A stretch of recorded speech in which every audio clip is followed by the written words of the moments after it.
لباس‌های سفید استاد ورزش درجه بین‌المللی سعید جمال علی مردانو، با لباس‌های کبود استاد ورزش امینجان جلال.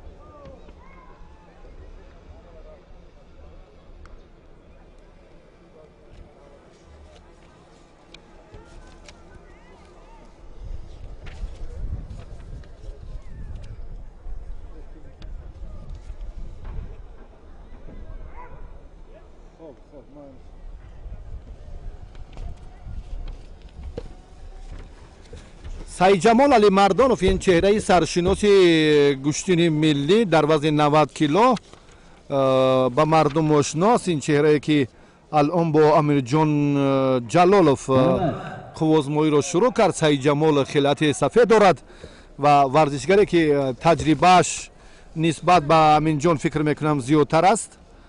حتی در تنطنه های نوروز و در مسابقه های بین المللی 3 سال قبل خیلی خوب درخشیده بود و اکنون دوری اولی نیروسنجی پهلوانان وزن 90 کیلو.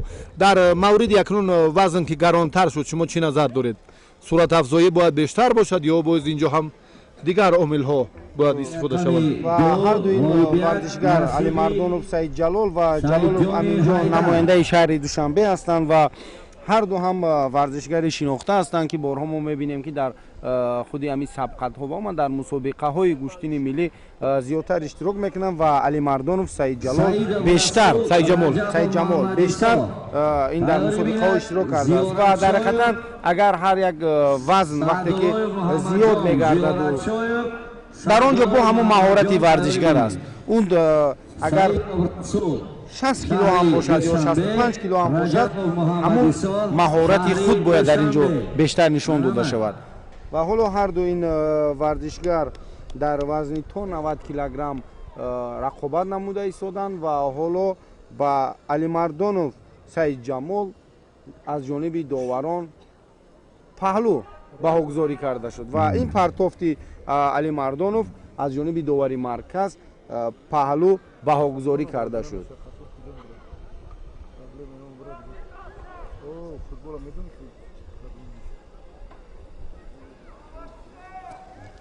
داوری بالای گلیم شویب داوری بالای گلیم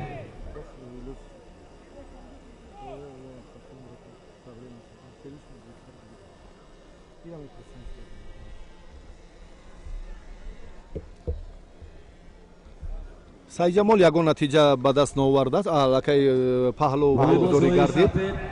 رسول سعید لباس‌های کبود رجب بدن نیست یک پهلوی دیگر اکنون برای سعید جمال ضرورت است در این مورد میتواند با یک پهلو در این سبقت دست بالا گردد و خود جلالوف امین جان نیز در اینجا باید بیشتر کوشش کند بیشتر گوشتین گیرد اما ما میبینیم که جلالوف امین جان عموما رقابت خود رو عموما نتیجه خود را نشان نداده ایستاده است و علی مردانوف سعید جمال نیز با یک پرتافت پهلو و بهاگذاری بدن در این سبقت پیش صف است. 1 دقیقه دیگر بیشتر 1 دقیقه و 20 ثانیه در اختیار دارند. سعید جمال زاده ناحیه تیمور ملک است و بیشتر شهامت و شکوه گشتین ملی رو در همان تنطنه های نوروزی نشان میدهد و امروز هم توانست که بسیار با یک افضلیت باز هم یک حرکت دیگر را هم خوب پس سر کند. هم پهلو دارد و هم بدن. بله یک پهلو و یک بدن دارد. بعد این ایرج قادیروف و باز هم میرزا حکیم میرزا کریم سلیمبیک به میدان میبرایند و مهربان شهباز باز مقصد بردیف. اما اون چهره های سرشناسی که ما اینجا انتظاریم ба ин феҳрист шомил нестанд. Албатта бозам сабаб инҷо бежанро медонем ки паҳлавони туандозе дар ин ва зергурӯҳи Эмомалӣ Камолов Назаров Ҳақназар зергурӯҳи бе аллакай Эмомалӣ Камолов Ҳақназар Камолов ва Ҳақназар Назаров низ дар ин гурӯҳ шомил ҳастанд ва мо рақобати инҳоро ба шумо низ нишон хоҳем дод.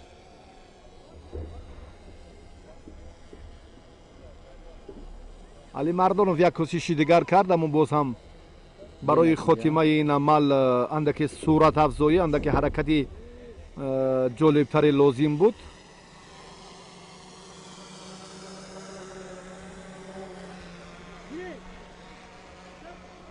аз нигоҳи шумо чӣ намерасад барои Аминҷон? Бибинед қомат баланд, вазн ҳам андаке хеле ҳам ин ҷавон аст ҳатто, аммо уман дар ин ҷо яъне ки чизе ки мо мехостем ва қувваозмоии Ҷалолов Аминҷон хело дар ин ҷо кам нишон дода шуд ва молибият ба Алимардонов Саидҷамол Салимбеков Мирзо Карим ва бояд тамринҳоро бештар созад, бояд тамринҳо бештар карда шавад ва мусобиқаҳо яъне ки зиёдтар иштирок намоянд ва ин метавонад ки паҳлавонро муваффақ созад дар мусобиқаҳои ҳам ҷумҳуриявӣ ва ҳам байналмилалӣ.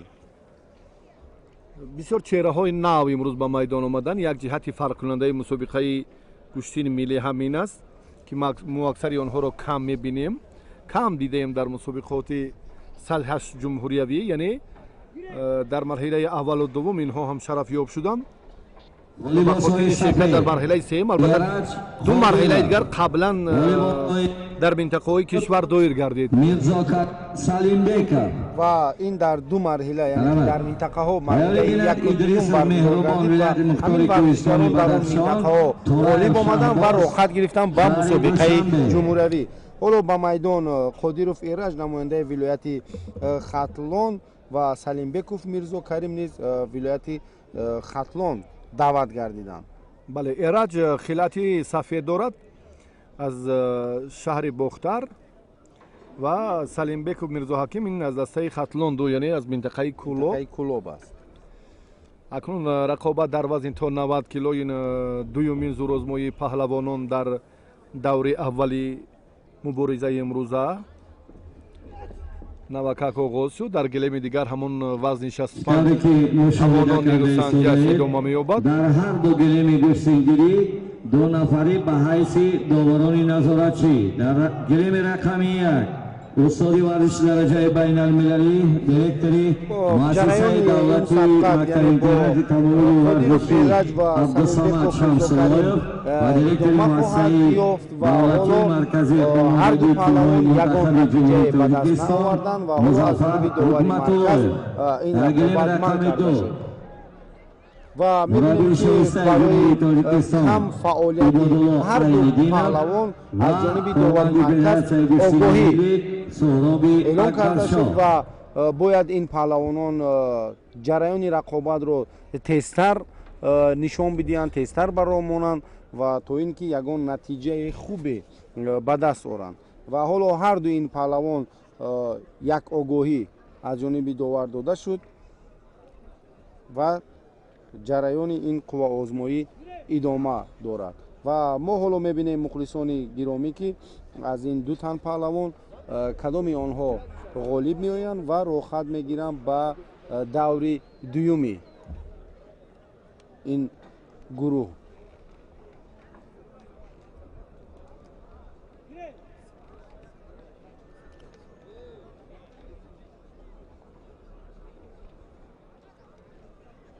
ҳоло ин партоф аз ҷониби Қодиров Эраҷ баҳогузорӣ бадан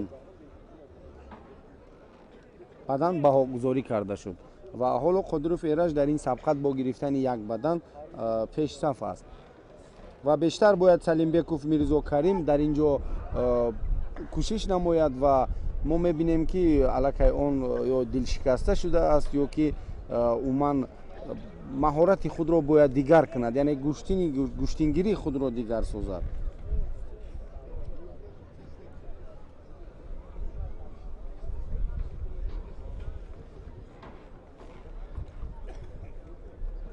Таври бинад вазни то 90 килограмм. Идрисов Меҳрубон, вилояти Мухтори Кӯҳистони Бадахшон, Турраев Шаҳбоз, Душанбе 2. ҳоло ҷараёни ин сабқат идома дорад.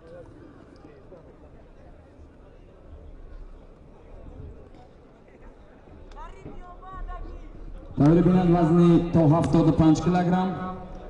Зиёратшоев Давлатманд, вилояти Мухтори Кӯҳистони Бадахшон, Саъдуллоев Ходиров Эраҷ дар инҷо чиқаре ки дар боло қайд кардем бо гирифтани як бадан фаъолтар аст ва пешсаф аст ва бояд Салимбеков Мирзокарим низ дар инҷо хубтар сабқат намояд. мушоҳида мешавад ки Раҷабалӣ, мушоҳида мешавад ки ҳарду ҳам пассиван бале ҳарду ҳам дар амалӣ кардани ягон усул бале усул комилан маълум аст ки он қа баҳравар нестанд аз ҳамон усулҳо, аз истифодааш, аз ҳамон масъулияташ ва аз куштини хуб гирифтан суратафзоӣ нест. ҳаракатҳояшон ҳам бисёр нигаронкунанда аст. ин нафаро ки агар гӯям ҳам тасодуфан ба ин ҷо роҳ ёфтан иштибоҳ нест, чунки дар ин вазн маъз ҳам дар барномаи мо ҳам Абдулло Саидхоҷаев баён карданд ки аз дастаи хатлон ду комилан чеҳраҳоро мо пайдо кардан натавонистем ки бисёр нигаронкунанда. инро ҳам дар майдони имрӯз боз дубора мо мебинем ки аз ин минтақа ҳоло ҳам бисёр чеҳраҳои он қадар қавиву саршинос ба марҳилаи ниҳоӣ наомаданд.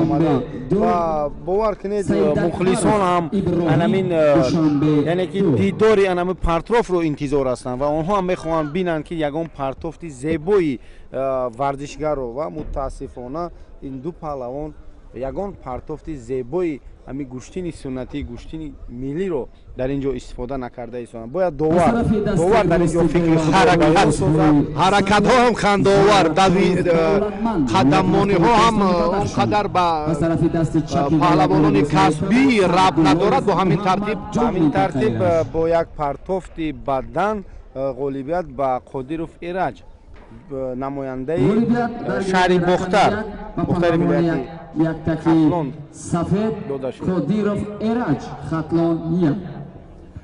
акнун мебинем ки Эраҷ Қодиров бо Алимардонов чӣ гуна қувва месанҷад дар даври дуюм. албатта боз инҷо боз мо интизор мешавем нафарони дигарро. даъват карда мешавад вазни то 90 килограмм. Идрисов Меҳрубон, вилояти Мухтори Кӯҳистони Бадахшон, Турраев Шаҳбоз, Душанбе 2.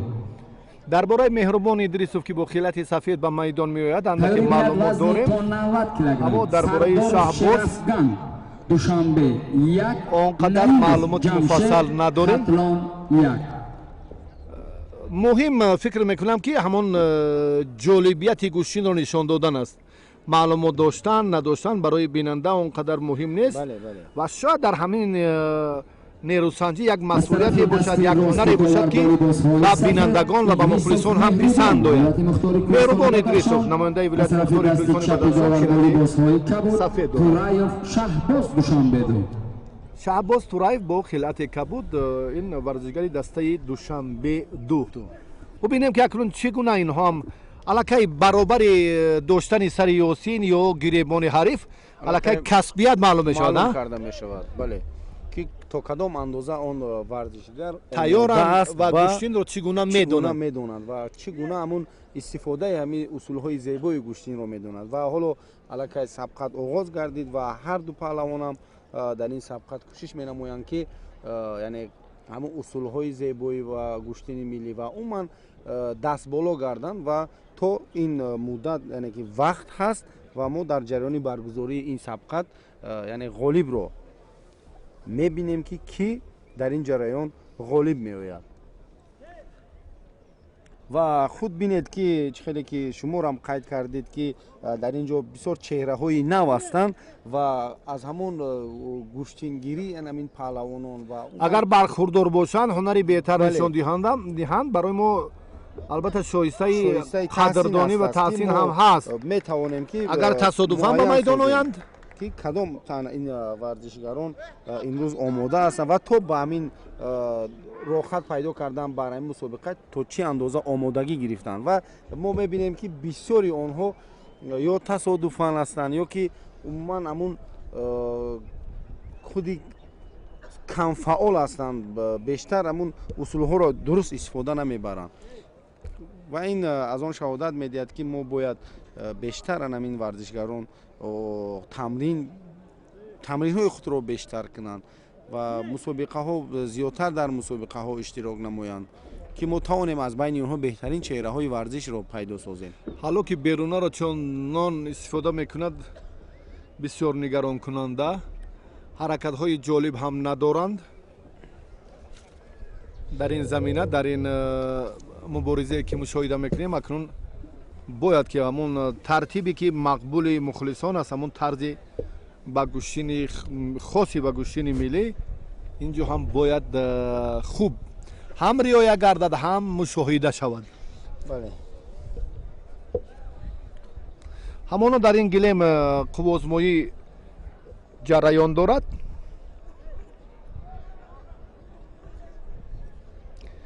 меҳрубон ёдовар мешавем, Идрисов хилъати сафед дорад.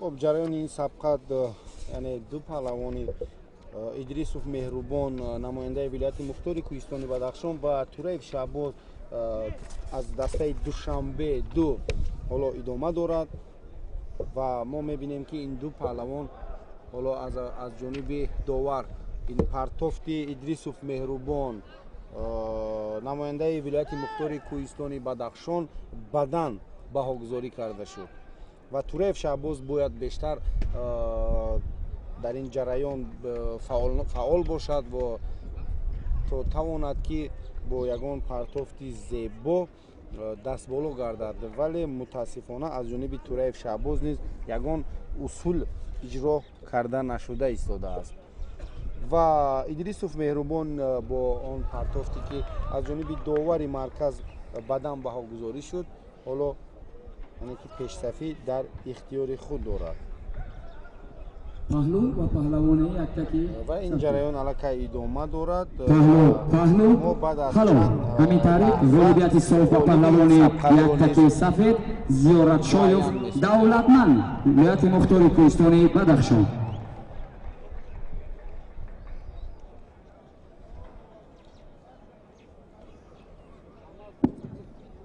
پهلوانان در این سبقت خیلی کم فعال هستند و همون اصولهای زیبا رو اجرا کردن نتونسته ایستادند. به میدان دعوت کرده می شود وزن 5 کیلوگرم رسولov سید مختار دوشنبه مهربان و شهباز نیروز سنجیده ایستادند. مهربان با خلعت سفید باز هم اینجا تنقیسی بالای تنقیسی، مشکلی هم بالای مشکلی، نگرانی بالای نگرانی، بسیار هم هر دو این پهلوان هم داور والیبال سفید رسولov سید مختار دوشنبه دو از طرف دست چپ داور والیبال کبود سید اکبرov ابراهیم دوشنبه دو. تایوری بیند وزن تا 75 کیلوگرم کریمزاده دلشوزاده با مهربان علاقه آگاهی داد، حتی این هم یگان اثر نمیکند چون که برابر آگاهی باز هم تنبیه در پیش است. باید که شهباز تورایف دو چند عملش رو باز هم زیادتر کند، مهربان باشد. از این عملها باز هم باید یک خلاصه عمیق برآورد ایدریسوف و باز هم تلاش و مبارزه را جانبتر سازد. ایدریسوف مهربان ولایت مختار کوهستان بدخشان بعداً غالبیت با ایدریسوف مهربان داده شد.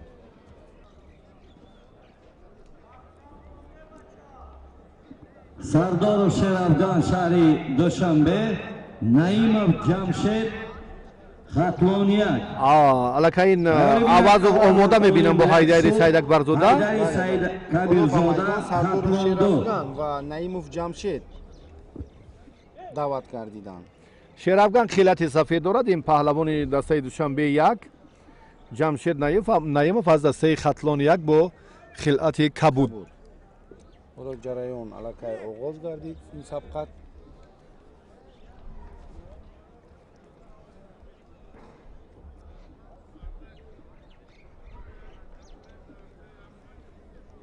боз ҳамон тартиб аст, ҳамон тарзе ки хеле нигаронкунанда буд. қуввозмоии инҳо ҳам ба ҳамин ҷараён сурат гирифта истодааст ва ҳоло Сардоров Шерафган хост як усулро иҷро намояд, вале хоб аз ҷониби довари марказ ба Наимов Ҷамшед барои кам фаъолият огоҳӣ дода шуд. бояд ин ду паҳлавон бештар хубтар маҳорати худро нишон бидиҳанд ва мо мебинем ки дар ин ҷо Сардоров Шерафган кӯшиш менамояд ки ҳамин бештар паҳлавонро аз боло дорад ва ягон усули зебои худро иҷро намояд. барои ин албатта ҳаракат лозим аст бештар. барои ин боз қувваи дигар лозим аст ки ҳамин амалҳоро сари вақт паҳлавон хуб истифода кунад. аммо боз ҳам ҳамона фурсати хеле нигаронкунанда, ҳамона лаҳзаҳое ки боз ҳам аз варзишгарон амали дигар, аз варзишгарон масъулияти дигарро тақозо мекунад. бале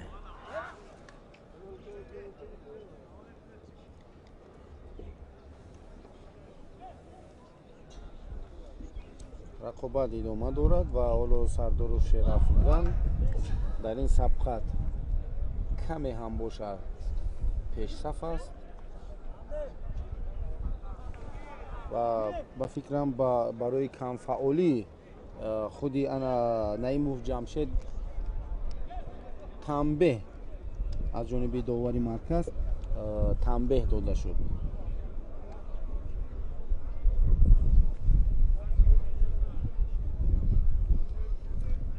аммо ба рафти мусобиқа ягон таъсир нарасонид ин танбеҳ.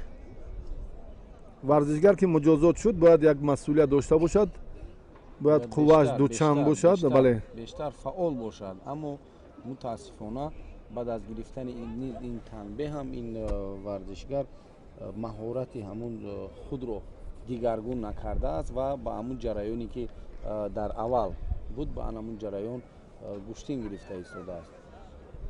ва ҳоло Сардоров Шерафган низ дар ин сабқат бо гирифтани худи як баддан ва танбеҳи худи Наимов Ҷамшед он пешсаф аст. рақобатҳо ҷолиб нестанд, вале мутаассифона Наимов Ҷамшед бояд бештар дар ин ҷо кӯшиш намояд ки рақиби худро бо ягон партофти зебо, яъне ё паҳлӯ ё ҳалол дар ин ҷо дастболо гардад, лекин аз ҷониби он ягон усул иҷро карда нашуда истодааст. ғолибият насиби Расулов.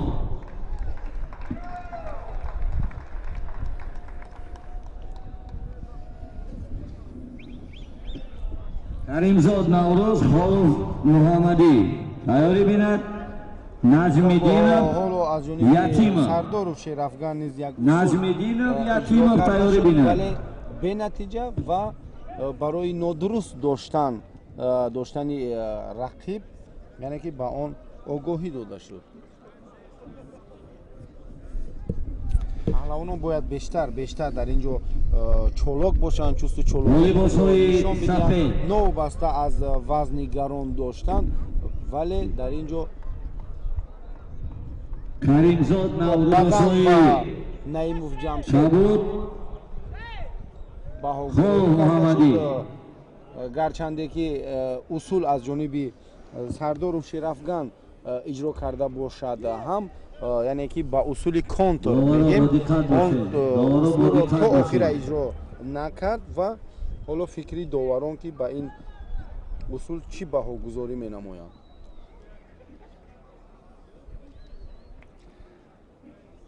дилшодзода ишора кард баъдан бале бадан ва баъдан ҳам маҳмадалӣ мирзоев давари ноҳияи файзобод ин гуфтаро ҳам исбот кард ва якҷоя ҳар се довар ба хулосаи амиқ омаданд ки ҳамин чунин ҳам ҳаст. акнун ба ҷамшед наимов баъдан дода шуд дастаи хатлон як ва ҳам танбеҳ дорад. барои аз гилем баромадани паҳлавон яъне паҳлавони хилати кабуд наимов ҷамшед аз ҷониби довар танбеҳ дода шуд.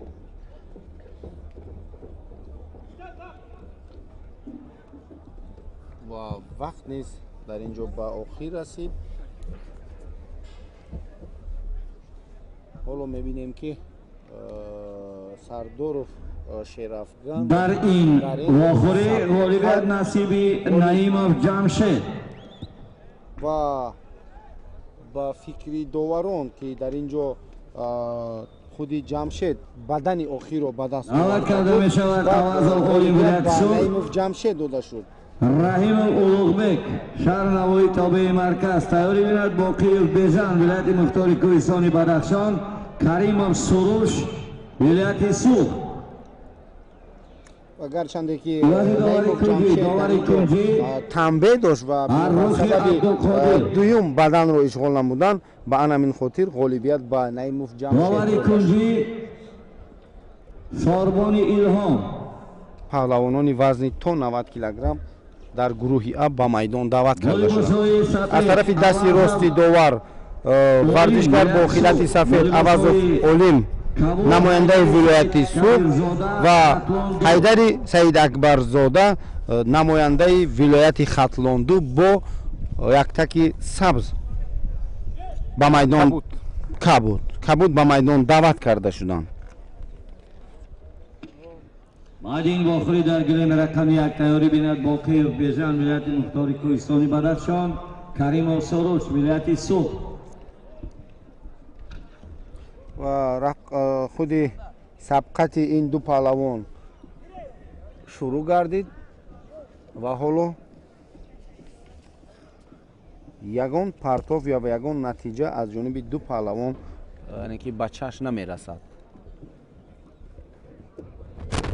ҷумахон Ярматов ин варзишгари дастаи хатлон як дар даври аввал озод аст ва баъди боз ҳам идомаи нерӯсанҷӣ ҳоло Олим Авазов ва Ҳайдари Саид Кабирзода аз дастаи хатлон як нерӯсанҷида истоданд. Олим хилати сафед дорад, ягон амалаш таъби дил нест. Ҳайдар ҳам дар ин ҷараён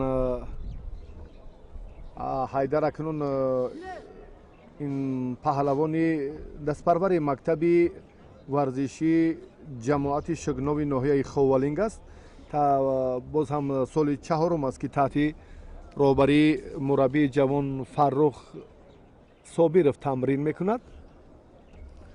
ҳайдар дар гӯштини миллӣ бештар медурахшид, аммо дар майдони имрӯза он қадар ҳунараш беҳтар нест.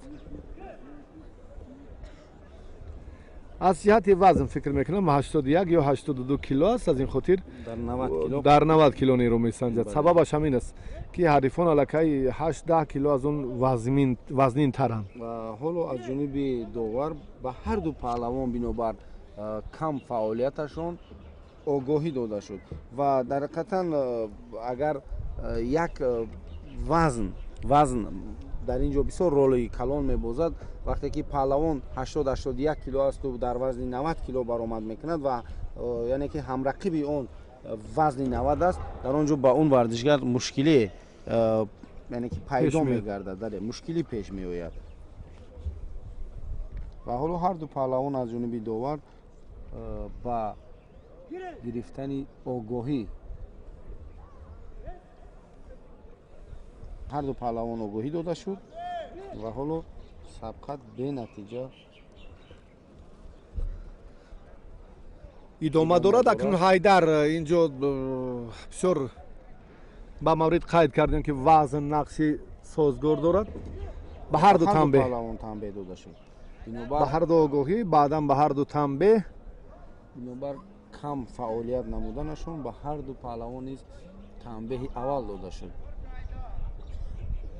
яъне нерӯсанҷӣ бояд дучанд шавад баъдан ба паҳлавони камарбанди сафед ба Авазов Олим намояндаи вилояти Суғд бадан баҳогузорӣ карда шуд.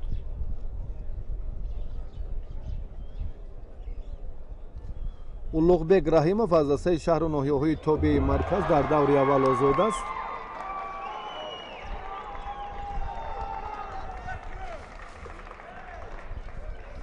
рақобати вазни 75 кило дар гилими дуюм идома меёбад. Каримзод Наврӯз паҳлавони хелати сафед дошта дар вазни 75 кило Каримзод Наврӯз дар гилими дуюм ғалаба ба даст овард. ин садои ҳуштаку ҳаёҳӯи мухлисон ба ҳамин хотир буд. боз низ як бадан ба паҳлавони хелати сафед Авазов Олим. акнун ҳайдар натавонист дар ин рақобат. аллакай вақтам хело кам мондааст. Наҷмиддинов Ятимов тайёрӣ бина Аламов Саидҷони Ҳайдар гирифтани ду бадан Аламов Саидҷони Ҳайдар тайёрӣ Авазов бина Олимҷон пештаф аст дар ин ивази рақобат. доварон Батотов ва бо низ як Ҳамин бадани болоят. дигар ба Авазов Олимҷон Обидов Обидов марҳамат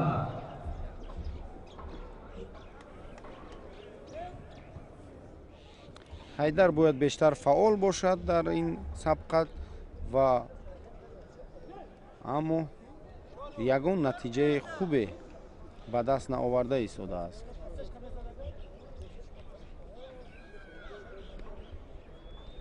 Авазов Олимҷон Олим низ либосҳои сафед бо гирифтани се Наҷмиддин- бадан Бурана пештафии худро нишон дода истод. ҳоло як усули бисёр зебо аз Наҷмиддинов ҷониби Муҳаммадшариф бо либосҳои Ҳайдари кабуд Саидагамидзода Ятимов Шоҳрух бояд иҷро карда шавад ва мо мебинем ки то кадом андоза ин усул аз ҷониби ин варзишгар иҷро карда мешавад.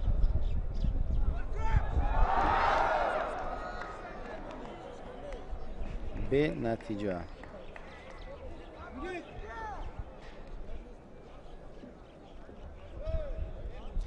варзишгарон аллакай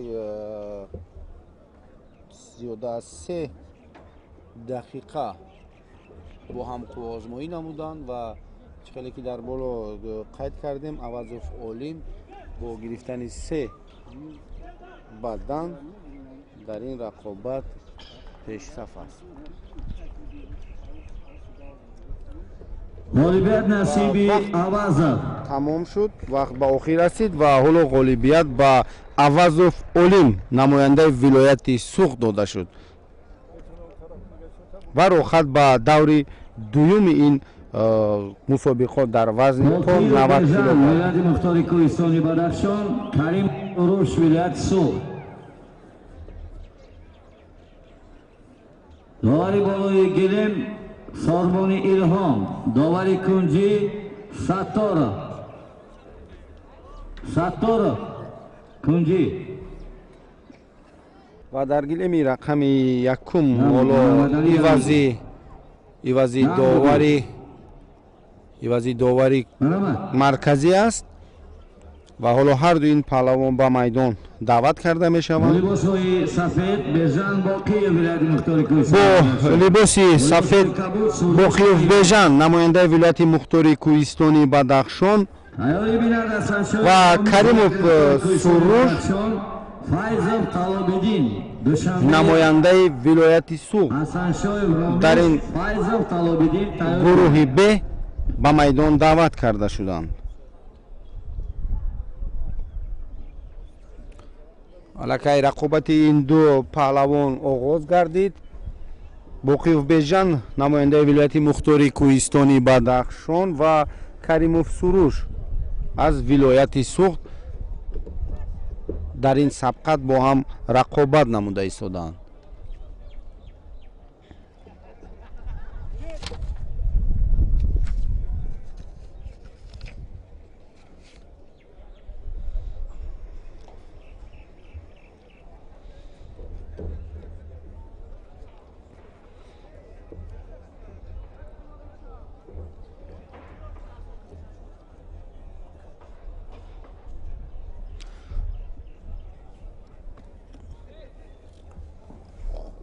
خب از جانب داور برای کم فعالیت نمودن باقیوف بیژن آگاهی اول داده شد و باید باقیوف بیژن در اینجا بیشتر چالاک باشد با آن خاطره که از جانب داور بنابر کم فعالیت بودنش آگاهی داده شد.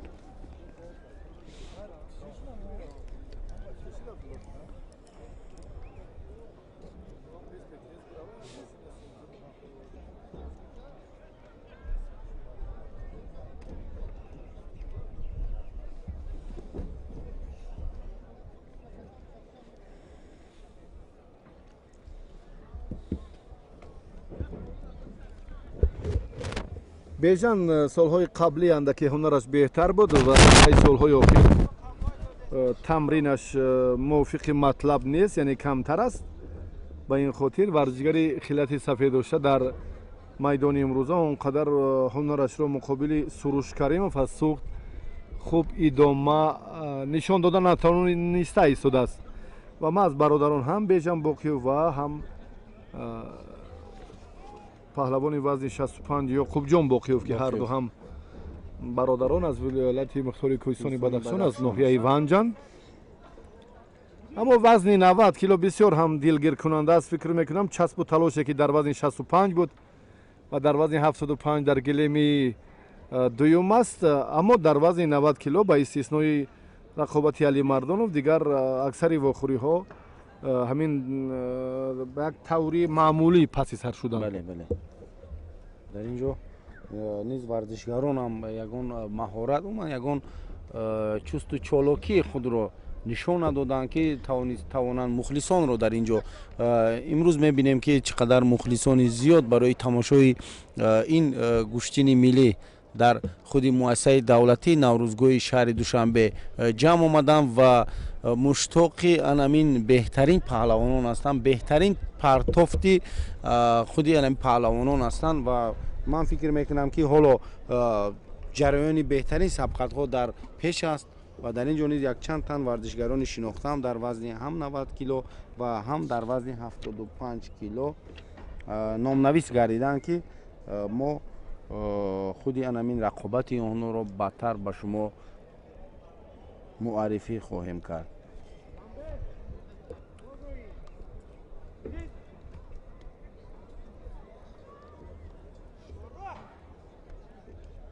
جریان این دو تن پهلوان خیلی سست به راه مانده است و ما یگان اصول زیبای این پهلوانان را ندیده ایستادیم و باقیوف بیژن نیز به خاطر کم فعالیت بودنش از جانب داور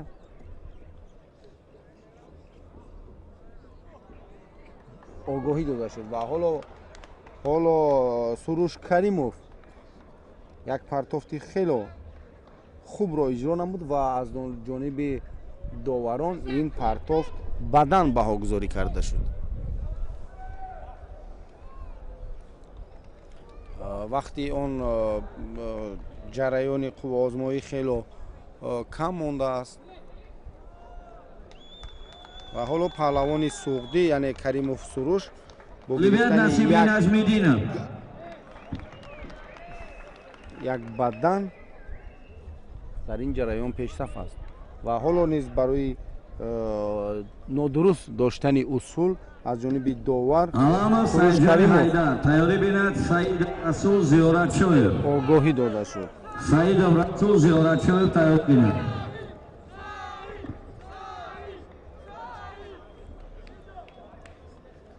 وقتی این قوا آزمایی به آخر رسید و حالا غالبیت نصیبی کریمov سروش ولایت سوخت و در این سبقت کریمov سروش دست بالا گردید و دور دوم را خط گرفت.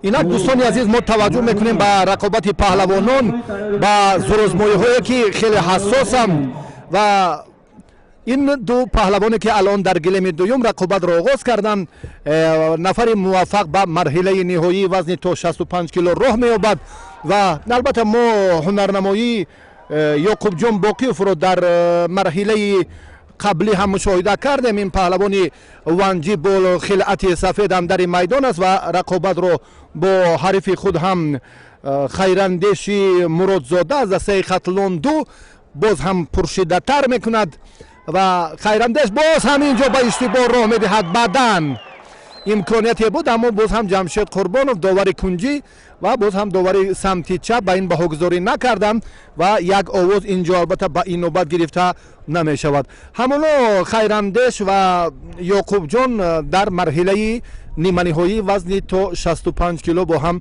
نیرو میسنجند. اگر توجه کنیم به رقابت های قبلی که ما اینجا از جانب ورزشگری ولایت مختار کوهستان بدخشان به وقوع پیوست در دیداری اول علی اکبر عزیزوف را شکست داد از دسته شهر و ناحیه‌های تابع مرکز. ورزشگری خلعت سفید به بر کرده را بنده در نظر دارم. بعدا هم در رقابت دوم مقابل حسین زاده محمد رجب غلبه به دست آورد. به همین ترتیب با افضلی نه چندان بیش یعقوب جان باقیوف در این دیدار غلبه به دست آورد و از گروه A به مرحله نهایی وزن تا 65 کیلو راه یافت. رقابت دوم نیمه نهایی میان باز هم دو ورزشگری موفق زیر گروه B برگزار می‌گردد. رضی الله لایقوف دستپروری مکتب ورزشی ناحیه تاجیک‌آباد و باز حریف او باز در ادامه رقابت حالا میتوانیم که به شما معرفی سازیم. سوربون پهلوان ولایت مختار کوهستان بدخشان ارکایوف. بله،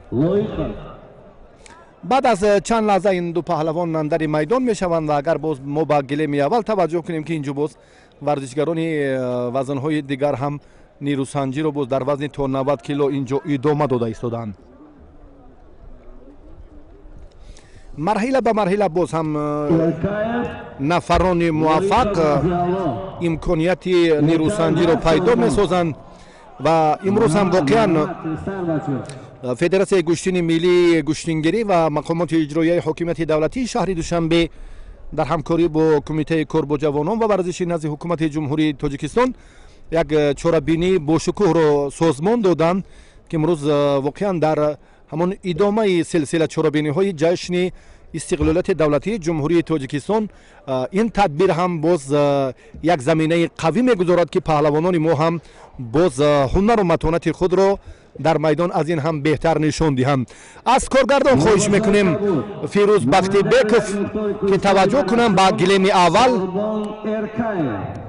والیبال‌های کبود نماینده منطقه رشت رضی الله لایق جفتی دوم نیمه نهایی در وزن تا 65 کیلو اندر میدان شد. اکنون یعقوب جان باقیوف فلکه حریف خود را انتظار می شود. غالب همین جفت با استاد ورزش درجه جمهوریوی ورزشگری که در مسابقه های زیادی بین المللی تاجیکستان رو معرفی میکند در وزن تا 66 کیلو در گوشین جدا و حالا رضی الله این پهلوان ناحیه تاجیک‌آباد با خلعت کبود است و نماینده ولایت مختار کوهستان بدخشان سوربون ارکایوف با خلعت سفید. اگر یک لحظه هم باز به هنرنمایی هر دو پهلوان توجه کنیم، سوربون در دیدار اول فخرالدینوف سنت الله را از دسته دوشنبه یک مغلوب کرد. با دوری بعدی راه یافت و بعدا هم ادامه سبقت نشان داد که این پهلوان در مرحله دوم و سوم نفر تصادفی نیست و با تدریج این کار ادامه داد و با مرحله نیمه نهایی راه یافت. رضی الله باشد در رقابت قبلی خود در سبقت 4-1 نهایی با یکی از چهره های سرشناس و بهرام صوفیوف که حتی در سال 2018 در همین میدان یعقوب جان باقیوف را شکست داده بود و رضی الله اون حریف خیلی پرقوت خود را که از دسته خطلان یک بود مغلوب کرد. خطلان دو معذرت و با مرحله نیمه نهایی راه یافت. таваҷҷӯҳ мекунем ки Сорбон ҳам бисёр боҷуръат ин чеҳраи нав аст. Разиялло як ҳаракати дигаре кард, наздикӣ ба ҳамон имтиёзи аввали бадан андаке буд. чемпиони Осиё миёни наврасон қаблан ҳамин чеҳра 2 сол қабл ба як натиҷаи арзанда ҳам ноил шуд ва дар майдони имрӯза ҳам ҳунарашро хеле хуб нишон дод. ба маротибаи чаҳорум аст ки ба майдон меояд. таҳти роҳбарии Ҷобирзода Парвез ин паҳлавони хелати кабуддошта тамрин мекунад. бисёр як имконияти хуб баъдан варзишгари ноҳияи Тоҷикобод имтиёзи аввалро аз ҳарифаш айни муддао ситонида тавонист. бесабру бетоқат аст мураббияш ки хеле ба мо наздик аст дар ин гӯшаи майдон ва воқеан ҳам тантана шуд. иди гӯштини миллӣ Разиялло инҷо имтиёзеро ки бале баъди амале ки инҷо аллакай агар бадани паҳлавон ба замин афтад он гаҳ ҳаракати изофа ба инобат гирифта намешавад. ин дар гӯштини суннатӣ албатта чунин ҳаст, роиҷ аст ва инро аллакай мухлисон ҳам беҳтар медонанд. волейболшои сафед намояндаи вилояти Суғд Суруш Каримов, волейболшои Кабуд Эмом Камолов. таваҷҷӯҳ мекунем акнун ба идомаи сабқа доло ба гилеми дуюм албатта инҷо ки вохӯрии дуюми ниманиҳои ҷараён мегирад. Разиялло бармегардад ба маркази майдон. Сорбон бошад дар идомаи нирӯсанҷӣ кӯшиш мекунад ки ба хатогӣ роҳ надиҳад. воқеан ҳам ҳамин чеҳра дар ҳамин мусобиқот кашф шуд. Эркаев ин нафаре ки бори аввал бисёр мураббиён ҳам диданд ки ҳунараш хеле хуб дурахшид ва Эркаев бо 4 нафар ҳарифи худ дастболо шуд ва намояндаи вилояти мухтори Кӯҳистони Бадахшон алон бисёр ҳам ном насаб он қадар ба ин минтақа шабоҳат надорад. фикр мекунам ки ин акнун аз салоҳияти худи мураббиён вобастагӣ дорад ва инҷо акнун вилояти мухтори Кӯҳистони Бадахшонро муаррифӣ мекунад. аз ин хотир дигар мо ҳаққи боз ҳам аз ин ҳам пурсиданҳои ба муаррифии ин паҳлавонро надорем. гоҳ-гоҳ аз нимаи рост ишора мешаванд ки мураббиён ки таҳти роҳбарии нафари дигар тамрин мекунад. боло Разиялло талошро дучанд мекунад. албатта боз ҳамин натиҷа кофӣ аст барояш ки дар ин давр зафар ёбад. агар ҳаминро то ба хотима нигоҳ дошта тавонад. бо ҳамин тартиб бадан баҳогузорӣ шуд, аммо ҳуҷумҳо ва амалҳои бештари Разиялло Лоиқовро мо дар ин марҳилаи ниманиҳоӣ вазни то 65 кило бештар дидем.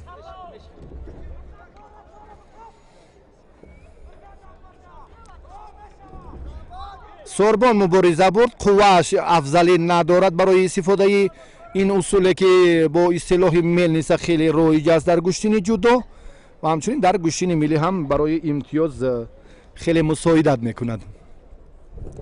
боз ҳам Разиялло ин маротиба имкони хеле ҷолиб мусоид беҳтарин партов буд. фикр мекунам ки аз ҷониби ин дастпарвари мактаби варзиши ноҳияи Тоҷикобод чемпиони Осиё Разиялло Лоиқов амалӣ шуд. насиби Разиялло Лоиқов ва ӯ ба вохӯрии финалӣ роҳхат гирифт ва Сорбон Эркаев бо хайрандеши Муродзода барои озмон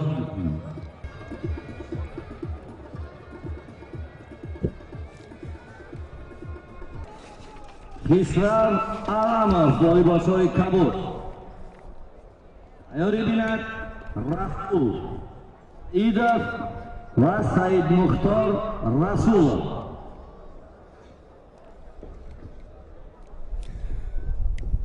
дар гилеми дуюм ҳамоно нирӯсанҷиҳои паҳлавонон дар марҳилаи ниманиҳоӣ оғоз гардид. Муҳаммад Шариф Наҷмиддинов паҳлавоне ки бо хилати сафед ҳоло дар майдон нирӯсанҷида истодааст ва агар боз ҳам ба дигар паҳлавонон таваҷҷӯҳ кунем. инҷо ҳам шумораи ishtirokchiyon ва муддаиён дар ин вазн хеле зиёд буданд.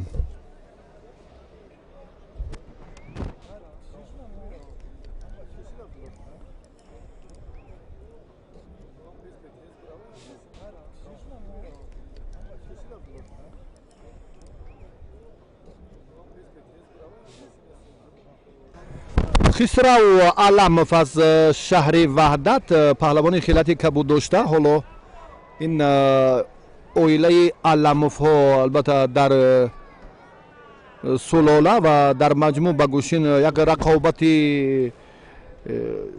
сабқатҳои инфиродии гӯшини миллӣ ва ҷудову самбо хеле ва хеле муҳаббати хоса доранд ва шӯҳрати хоса ҳам доранд.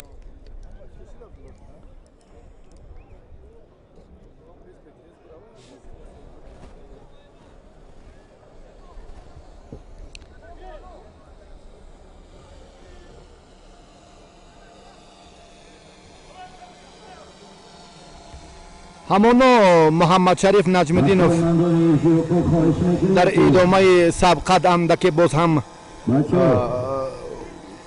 фаъолии худро беҳтар нишон медиҳад. ин ду паҳлавон дар зергурӯҳи А ҳунарнамоӣ карданд ва варзишгарони зергурӯҳи Б ки ноком шуданд ва баъдан ҳам дар идомаи сабқат мо ба ин нуқта бештар таваҷҷӯҳ хоҳем кард. ва хисрав аламов шаҳри ваҳдат аз дастаи шаҳру ноҳияҳои тобеи марказ, чун ишора кардем ки ҳоло чандин имконияти беҳтарро ҳам аз даст дод ва ҳарифаш бо афзалӣ ва боз ҳам бо услуби хоси ҳамон усули сари кич бештар таваҷҷӯҳ мекунад ки муборизаро ҷоноктар созад. аламов таҳти роҳбарии соҳроб шоқулов тамрин мекунад ва муҳаммадшариф наҷмиддинов таҳти роҳбарии мураббии ҷавону соҳибтаҷриба рауф ҳукуматов машқварзӣ мекунад ва ин чеҳра ҳам воқеан дар майдони имрӯза хуб дурахшид маҳз дар рақобат бо паҳлавони шаҳри ҳисор расулов ки бисёр ҳам як ҷасорату маҳорати қавии худро хуб нишон дода тавонист.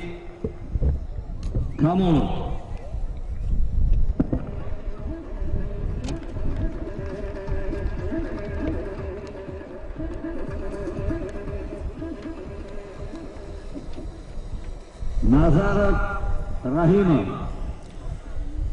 қувозмоии ниманиҳоии вазни 75 кило ҳанӯз самар намеоварад барои ҳарду хусраву аламов ва муҳаммадшариф наҷмиддинов. муҳаммадшариф хилати сафед дорад, шогирди яке аз мураббиёне ки гуфтем рауф ҳукуматов. Абушаҳнаи Саидхон, Саиду Саидҷавод тайёрӣ бинед. волибосҳои сафед Назаров Ҳақазар, волибосҳои кабуд Раҳимов Исроил. марамат.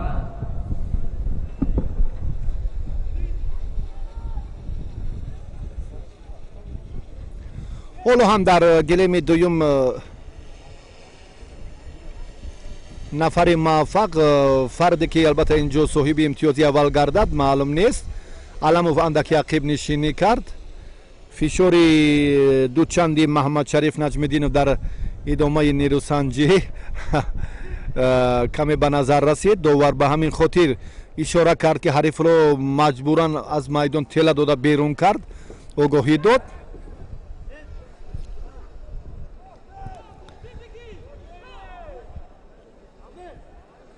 огоҳӣ ба танбеҳ табдил ёфт дар идомаи нерӯсанҷӣ. аламов акнун он қадар бахташ омад накард.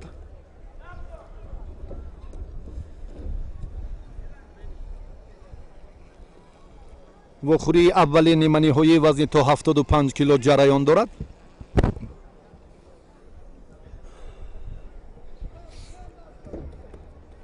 ин ҳолате ки боз як маротибаи дигар маҳмадшариф кӯшиш кард, аммо ин услубе ки хост наздиктар бояд, андаке наздиктар ба ҳариф мешуд ва баъдан ин амалро истифода мекард, шояд натиҷабахш хотима меёфт, аммо чунин нашуд.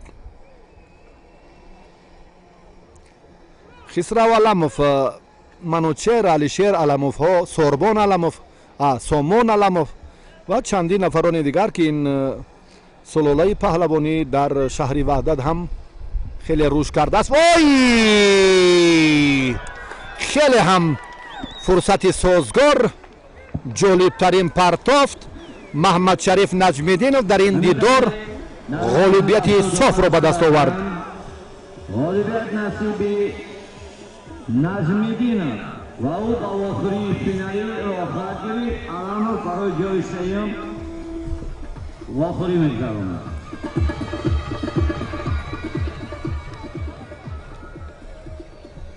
آخرین نیمه‌نهایی برای برآمدن به آخری فینالی و در گریم رقم دوم تیاری بیند وزنی جامی 90 کیلوگرم میرمحمدov شکرمحمد فرهادov محمدبek.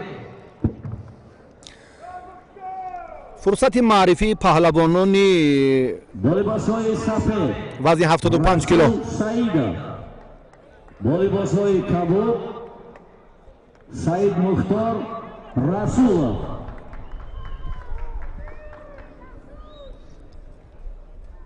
расул саидов аз дастаи душанбе ду паҳлавоне ки бо хилъати сафед дар майдон аст ва дар мавриди маҳорати саид мухтор расулов намояндаи дастаи душанбе ду месазад ки ин варзишгар беш аз 10 маротиба дар чемпионати мамлакат ба гирифтани мақоми ифтихорӣ ҳатто зинаи аввал дар намудҳои мухталиф дар намудҳои гӯштин шараф ёб гардидааст.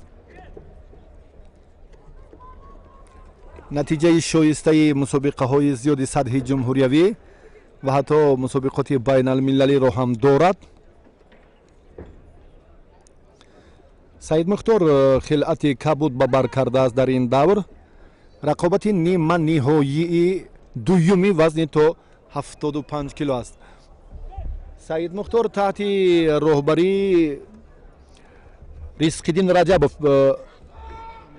хол маҳмад толибов мазарат тамрин мекунад ва расул саидов таҳти роҳбарии шералӣ бозоров мураббии ҷавоне ки дар бошгоҳи варзишии паҳлавон тамрин мекунад, сармураббии мунтахаби ҷавонони ҷумҳурии тоҷикистон.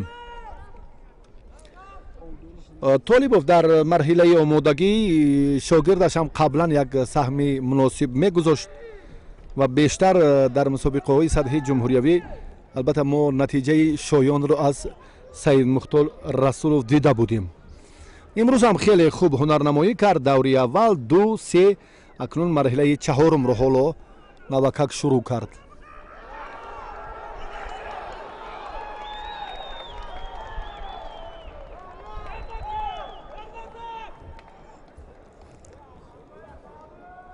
имконияти мувофиқе ки барои имтиёз албатта боз ҳам назди мусоидат кунад аз ҷониби саид мухтор ва боз расул саидов ҳам то кунун ба назар намерасад.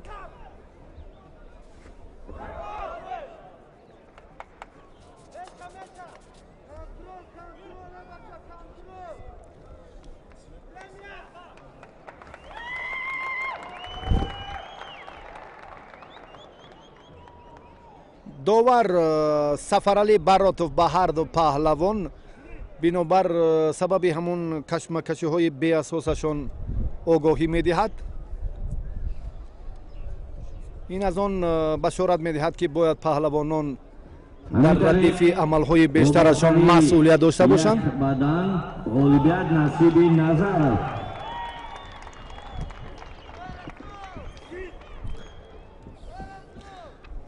ҳунари саид мухтор дар идомаи нерӯсанҷии майдони имрӯзат маъз дар се рақобати қаблӣ хеле беҳтар буд ва расул саидов ин чеҳрае ки албатта он қадар намоён нест, аммо ҷавон аст ва ин паҳлавон ҳам аллакай дар майдони имрӯзаи гӯштини миллӣ хеле хуб ҳунарашро нишон дод. шогирди шералӣ бозоров чун баён кардем дар ин лаҳза ки танбеҳ мегирад, амале ки буд як ҳаракати дигарро нишон дод, аммо инҷо мақсаднок набуд.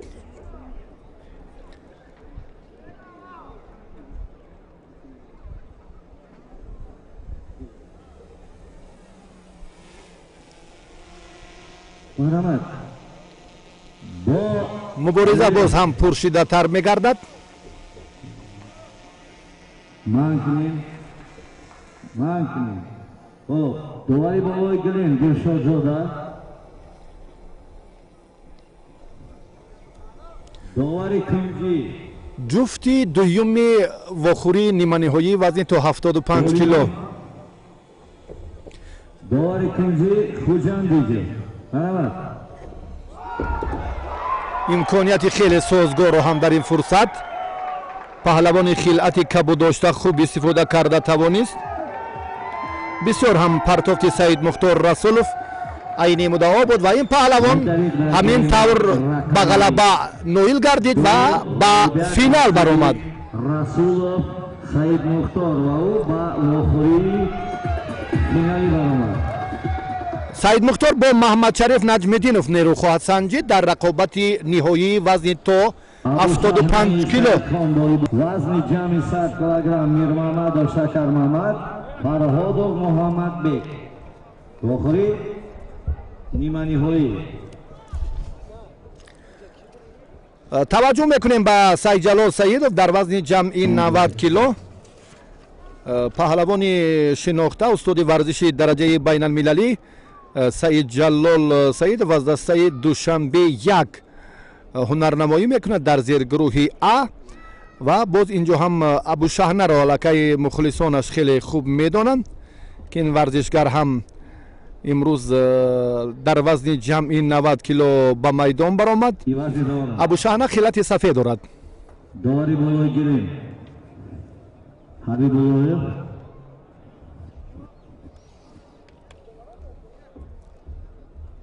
абушаҳнаи Саидхон аз дастаи хатлон 2 варзишгари хилати сафед дошта ва акнун дар мавриди Саидҷалол Саидов дигар ҳоҷат ба маърифӣ нест. ин чеҳраро албатта мухлисон хеле бештар хубтар медонанд.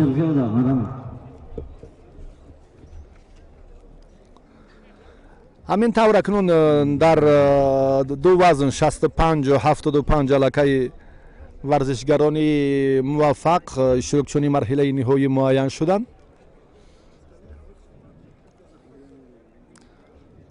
ҳоло Саидҷалол дар муқобили Абушаҳна он қадар хуб ҳунарашро нишон намедиҳад.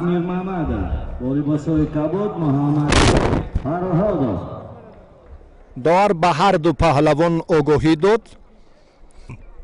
Алибек Дилшодзода аз ноҳияи Ҷабор Расулови вилояти Суғд.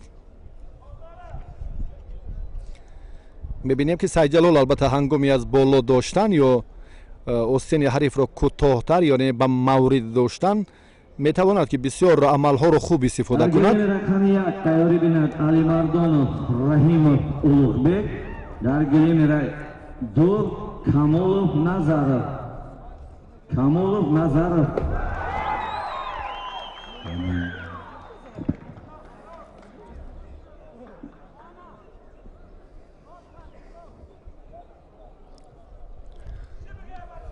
ҳоло ҳам Саидҷалол имкон дорад дар ин маврид ки боз ҳам қомати баланд ҳам қувваи қавӣ ва муборизаро дар ин замина андаке дучанд созад, яъне беҳтар кунад. аммо чунин рақобат ба мухлисон ҳам писанд нест. Дилшодзода инро ҳам тақвият медиҳад бо ишораи даст ки андаке фаъолтар бошед. федератсияи гӯштини миллии гӯштингирӣ воқеан ҳам имрӯз агар мо таваҷҷӯҳ кунем ба ҳамон баргузории семинар машварати доварон дар идомаи нерӯсанҷӣ ки хеле ҳам хуб барои сайқали маҳорати паҳлавонон ҳам як замина гузошт ва имрӯз ин тадбир дар идомаи рақобати паҳлавонон ҳам боз бар аъло мушоҳида мегардад.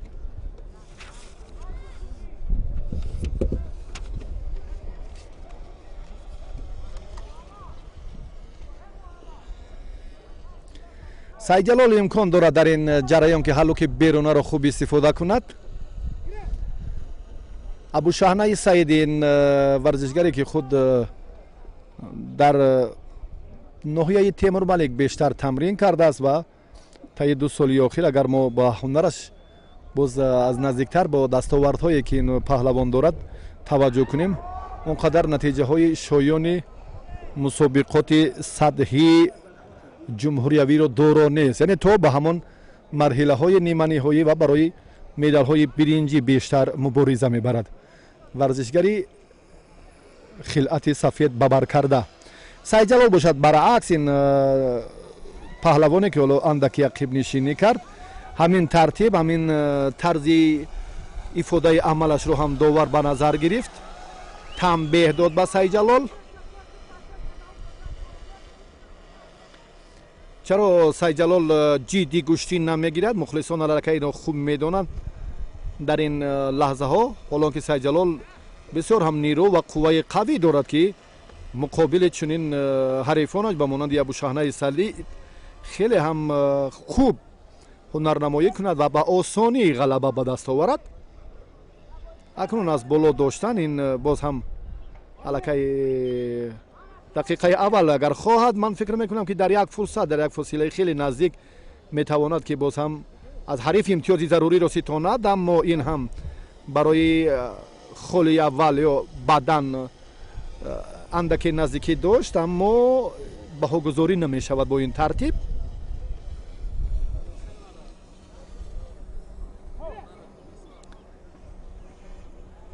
дар гилеми дигар албатта боз як чеҳраи дигари саршинос Шакармамад Мирмамадов, устоди варзиши дараҷаи байналмилалӣ аз вилояти мухтори Кӯҳистони Бадахшон, дар чемпионати ҷаҳон дурахшидани ин чеҳра воқеан бори дигар собит кард ки гӯштин албатта дар Тоҷикистон ҳамеша рушд мекунад. ана ҳамин чеҳра ки коргардон моро хуб эҳсос карданд, ана Шакармамад Мирмамадов. ба гилеми аввал чун таваҷҷӯҳ кардем ки инҷо бисёр ҳунарнамои ҳарду паҳлавон мавриди таваҷҷӯҳ нест. Шакармамад ин маротибаи чаҳорум аст ки ба ҳарифаш муқовимат нишон медиҳад, аммо дар ин замина бояд ки боз худ мураббиён, доварон ҳам бояд мароҷ зоҳир кунанд. Сайҷалол Саидов бо ҳамин тартиб дар идомаи сабқати хеш тавонист ки ғалабаро ба даст оварад.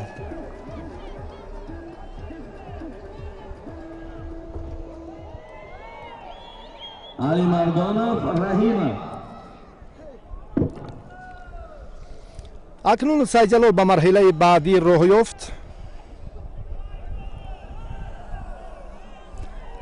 Шакармамад Мирмамадов алон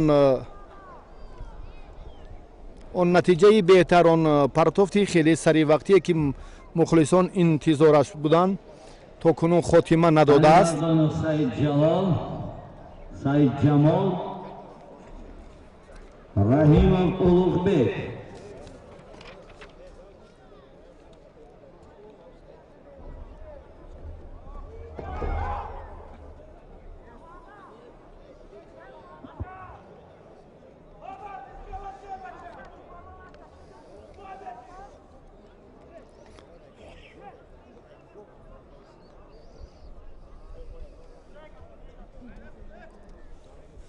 Мирмамадов аз чӣ бошад ки ҳамон ин паҳлавонон ҳам Сайҷалол ва ҳам Шакармамад чӣ тарзе ки гӯштин мегиранд ҳамонро нишон медиҳад ки чун вақт сипарӣ шавад, яъне қувваи худро инҷо ҳам боз сарф намекунанд.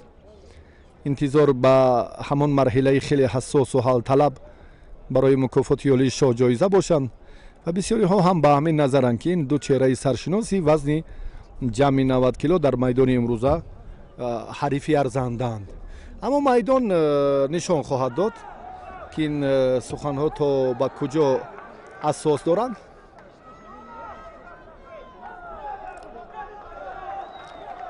ба Шакармамад Мирмамадов огоҳӣ доданд. Фароҳодов муборизаро боз андаке беҳтар кард. Маҳаммадбек Фарҳодов ин ҳам намояндаи вилояти мухтори Кӯҳистони Бадахшон аст. در گلیم رقم 2 تیاری بیند کمال امام نظر حق نظر ой бадан ҳаст бале шакармамад мирмамадов дар фурсате ки барояш зарур бошад метавонад ки имтиёз ситонад ва фарҳодов дар маҷмӯаи варзишии вастан тамрин мекунад таҳти роҳбарии ба фикрам рустам назаров бародараш дар вазни то 75 кило ноком шуд Rahmatullohbek Farhodov va Mahmadbek Farhodov барои ҷои сеюм мубориза мебарад ва акнун дар марҳилаи ниманиҳоӣ ин ҷо боз ҳам Шакармамад Мирмамадов ғалаба ба даст овард.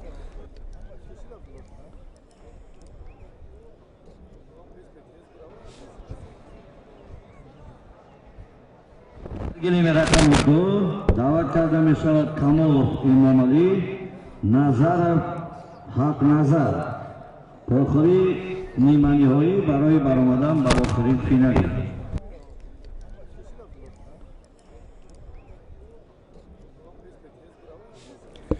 علی مردانов الان در گلیم یکم باز هم برای ادامه نیروسنجی омода аст ин паҳлавон акнун маротибаи панҷум аст ки ба майдон меояд дар вазни то 90 кило ҳунарашро ҳам хуб нишон дод марҳила ба марҳила ин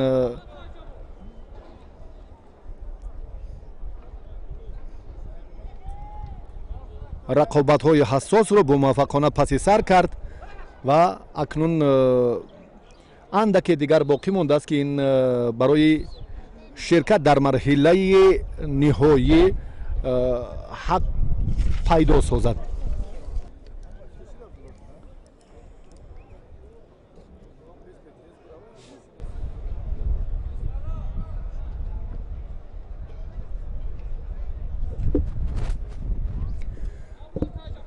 бетаваҷҷӯҳ мекунем дӯстони азиз акнун дар ду гилем волейболшои сафед امامعلی کمال شهری دوشنبه والیبال‌های کبود حق نظر شهر نوایی تابع مرکز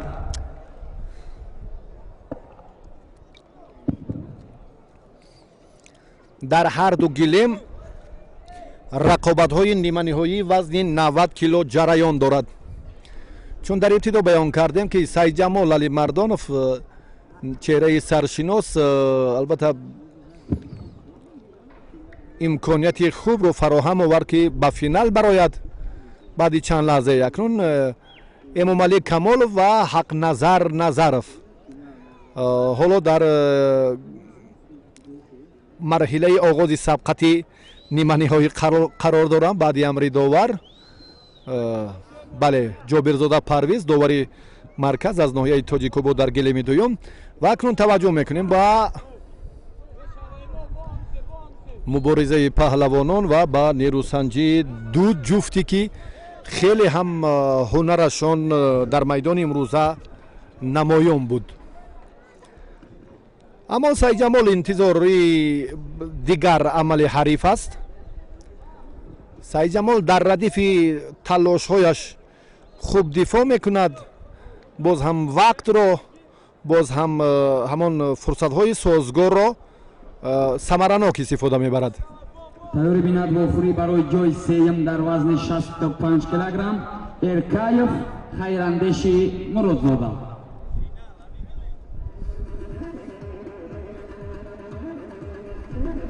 ҳамин тариқ дар рақобати аввали ниманиҳоӣ вазни то 90 кило биёд муаррифии паҳлавон Сайҷамол Алимардонов дар марҳилаи ниманиҳоӣ ҳамин чеҳра зафар ёфт ва ба финал баромад.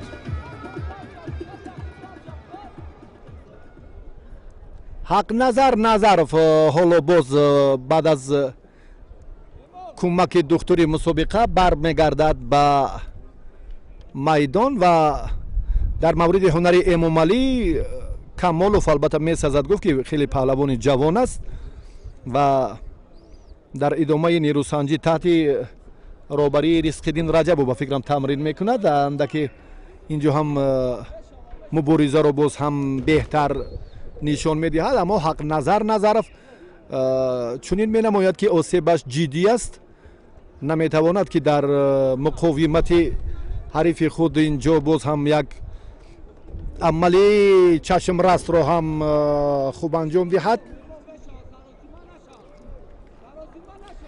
китфи чапаш андаке осеб дид, духтури даста ба ӯ кӯмак кард ва ин чеҳрае ки дар ҳамин майдон воқеан дар тантанаи наврӯзи имсола бо хоҷазода Беҳрӯз нерӯ санҷид ва бисёр мухлисон ва ҳаводорони зиёд пайдо кард.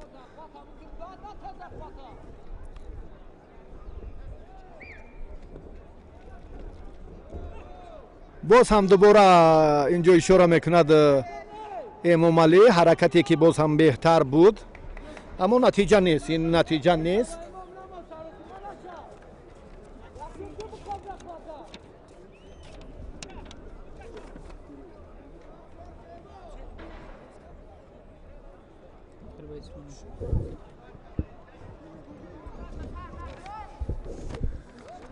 мубориза албатта дар марҳилаи ниманиҳоӣ дар ин вазн ҳамоно ҷараён мегирад.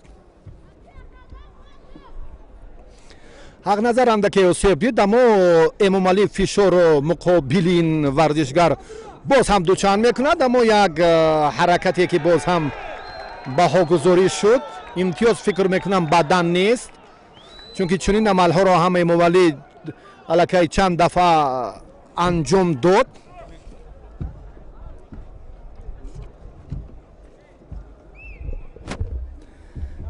марҳилаи ҳассос рақобатҳои ҳалталаб албатта баъд аз чанд лаҳза оғоз мегарданд.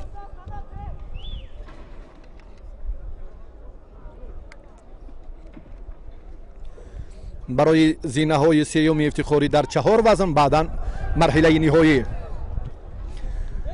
ҳаракати Ҳақназар боз ҳам он қадар хуб сомон наёфт. Саидҷамол Алимардонов интизори ғолиби ҳамин ҷуфт аст, касе ки дар ин ҷуфти дуюми марҳилаи ниманиҳоӣ вазни 90 кило ғолиб ояд, бо Саидҷамол Алимардонов нерӯ месанҷад дар марҳилаи ниҳоӣ. аллакай паҳлавонони дигар муайян шуданд дар вазни 65, 75, 90 ва ҷамъи 90 кило. Ҳақназар ҳам боз як кӯшиши дигарро инҷо ҳам бенатиҷа сомон медиҳад. наздиктар бояд гӯштин гиранд ҳарду паҳлавон барои амалӣ кардани он ҳадаф. боз ҳам Эмомалӣ имкон пайдо накард.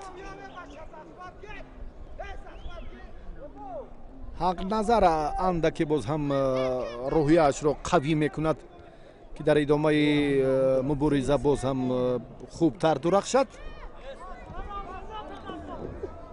боз ҳам ин маротиба муваффақ нашуд. Эмомалӣ хуб ҳунарнамоӣ кард. Эмомалӣ ҳоло шонси беҳтар дорад ки аз он иллат, аз он осеби ҳарифаш ҳам хуб истифода кунад ва ба марҳилаи ниҳоӣ барояд. дар баробари ин ҳам боз Ҳақназар ин маротиба акнун як бори дигар нишон дод ки ин чеҳра дар ҳақиқат ҳам нафари тасодуфӣ нест. баъдан баҳогузорӣ шуд.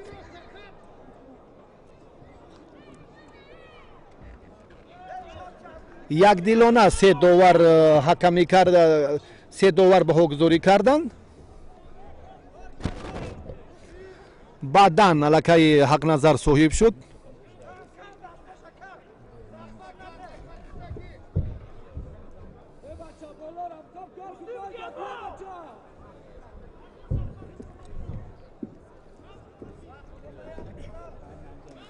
таваҷҷӯҳ мекунем ба сонияҳои боқимондаи ин вақт. боз ҳам як муборизаи дигар, аммо инҷо ҳам муваффақ нашуд Ҳақназар, аммо бадан дорад. Эмомалӣ бояд инҷо тамоми роҳро истифода кунад, ба тамоми амали ҳарифаш бештар эътибор диҳад ва дар идомаи мубориза албатта боз асос ҳамон нест ҳамон лаҳзае ки чун ишора мекунем эмомалӣ аллакай қувваи ҳамон омодагии ҳамаҷонибаи ҷисмониаш ё дар маҷмӯъ амале ки барояш бисёр муфид аст инҷо бояд амалӣ шавад аммо чунин нест. охирин ҷуфти рақобати ниманиҳоӣ дар мусобиқоти имрӯза дар вазни то 90 кило акнун хастаҳол шуд эмомалӣ дар 3 дақиқаи аввал бисёр ҷуръат кард муборизаро муқобили ҳақназар хеле хуб бароҳ монд аммо имтиёз ба даст наовард андаке наздикӣ дошт барои ҳамон имтиёзи бадан аммо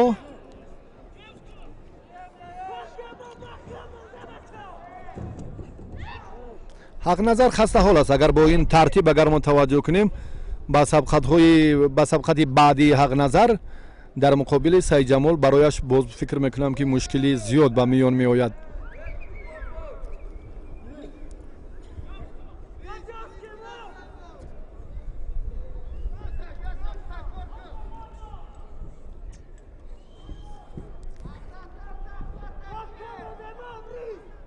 сонияҳои ба шумор акнун вақти хеле кам бемадорӣ хастаҳолии ҳарду паҳлавон ҳам инҷо акнун мушоҳида мегардад аммо аз ҷониби эмомалӣ бештар нисбат ба ҳақназар.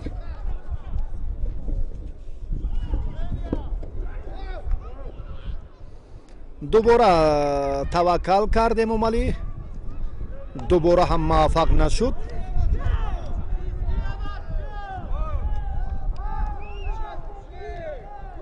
ҳақназар вақтро кашол медиҳад. эмомалӣ инҷо дигар хотимае ки барои нирӯсанҷии паҳлавонон ин ҳолате буд ки акнун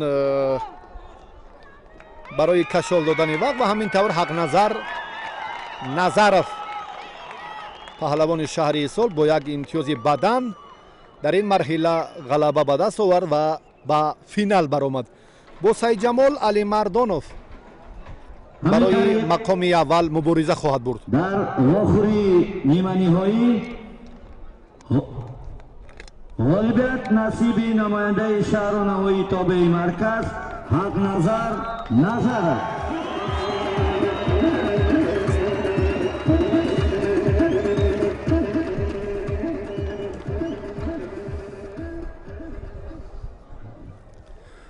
ҳамин тариқ ҳақназар Назаров ҷои сеюм гирифтан паҳлавони шаҳри Ҳисор ғалаба ба даст овард ва ба марҳилаи ниҳоӣ баромад.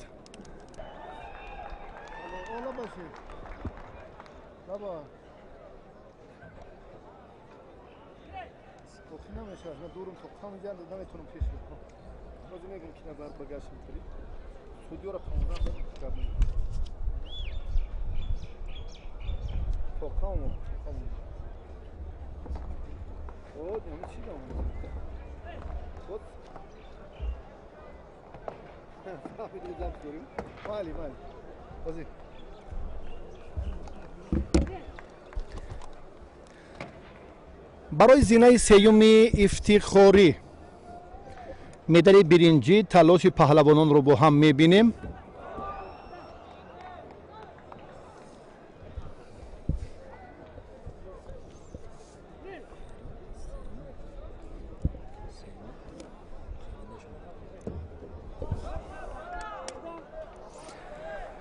хайрандешро мо ҳунарашро дидем.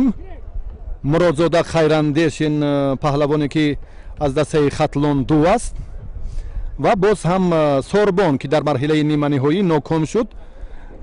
Сорбон Эркаев ин варзишгари вилояти мухтори Кӯҳистони Бадахшон бо хилъати кабуд ҳоло нирӯ месанҷад.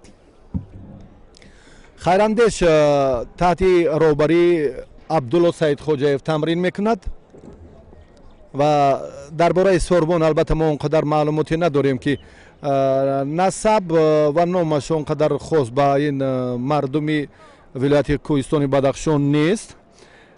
Сорбон Эркаев ва аз дастаи вилояти мухтори кӯҳистони бадахшон инҷо муаррифӣ мешавад ва таваҷҷӯҳ мекунем ҳоло ба муборизаи ҷолиби ҳарду паҳлавон. Сорбон андаке кӯшиш кард,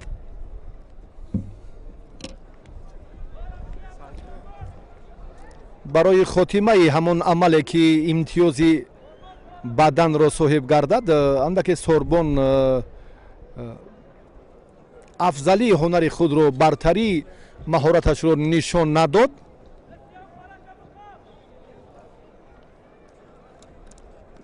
Хайрандеш боз як усули сари китфро хуб, аммо ҷо хуб истифода накард. Ба ҳар нав метавон гуфт ки дар идомаи мубориза Хайрандеш ин бори панҷум аст ки ба майдон меояд, ба ҷуз як нокомие ки дар рақобати ниманиҳоӣ анҷом дод. ва варзишгарони нокоми рақобати ниманиҳоӣ мустақиман албатта барои медали биринҷӣ талош мекунанд ва дар гӯшини ҷудо бошад, албатта боз нафарони дар сабқати чорякниҳои ноком дар сабқати тасаллобахш ҳам ҳаққи ширкат варзиданро пайдо мекунанд. баъдан ба Хайрандеш дода шуд. паҳлавони Кӯлобшаҳр алон ҷуръат дорад ки боз ин амалро ҳам боз дубора нишон диҳад. Сорбон акнун ба ҳамин тартиби нирӯсанҷӣ бояд хулосагирӣ кунад. Хайрандеш ҳамин чеҳраи нав аст фикр мекунам ва ҳамон семинар машварати такмили курси доварон мас барои мураббиёни соҳиб таҷриба, барои мураббиёне ки бештар дар ҳамин самт намунаву фаъолам, боз ҳам як қадами қавӣ гузошт. Чи аз шаҳри Бохтар, чи аз вилояти Мухтор. Опа! Акнун як имконияти дигар ки боз ҳам се бадан дорад Хайрандеш. Се маротиба ҳамин тартиби нирӯсанҷие ки мо мушоҳида кардем ба бадан баҳогузорӣ мегардад. боз ҳам маротибаи дигар Хайрандеш таваҷҷӯҳ мекунад, муборизаро дучанд намуд, имтиёзи заруриро ба даст овард.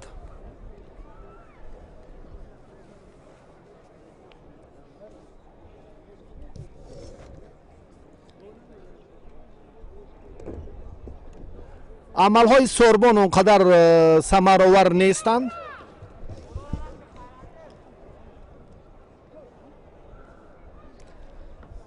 Сорбон фишорро дучанд мекунад, аммо дасти рости ҳарифро нодуруст доштааст. шояд аз ин довар ҳам як хулосагирӣ кунад, огоҳӣ медиҳад ба Хайрандеш ба ин андаке пассивие ки ақиб нишинӣ кард. аз мадди назари довари ин амал дур намонд.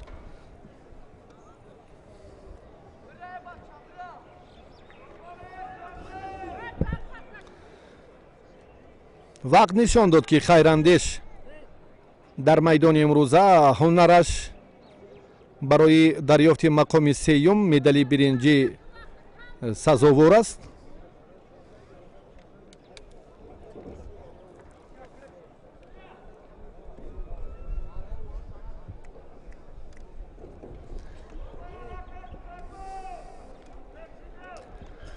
дақиқаи охирини нирӯсанҷии ҳарду паҳлавон дар марҳилаи охирини ҳамин майдон ки ҳарду барои медали биринҷӣ мубориза мебаранд.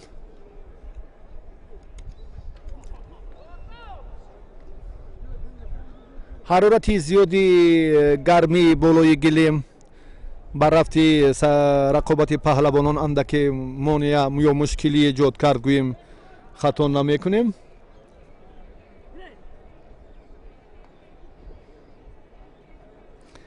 такмили ҳунар мебояд ки Сорбон дар минбаъда ҳам боз истеъдодаш дучанд шавад. аз шаҳри Бохтарон чеҳраҳое ки барои зинаҳои ифтихорӣ бояд мубориза мебурданд, моиси таассуф ки дар майдони имрӯза кам буданд. партофти Хайрандеш инҷо ҳалол баҳогузорӣ мешавад ва бо ҳамин партофти ҷолиб ва бо ҳамин сабқати имрӯза нуқта гузошта мешавад. Хайрандеши Муродзода, паҳлавони Кӯлобшаҳр ғолиб омад. با گرفتن مقام سیوم نماینده دسته خطلان 2 خیراندشی مرادزاده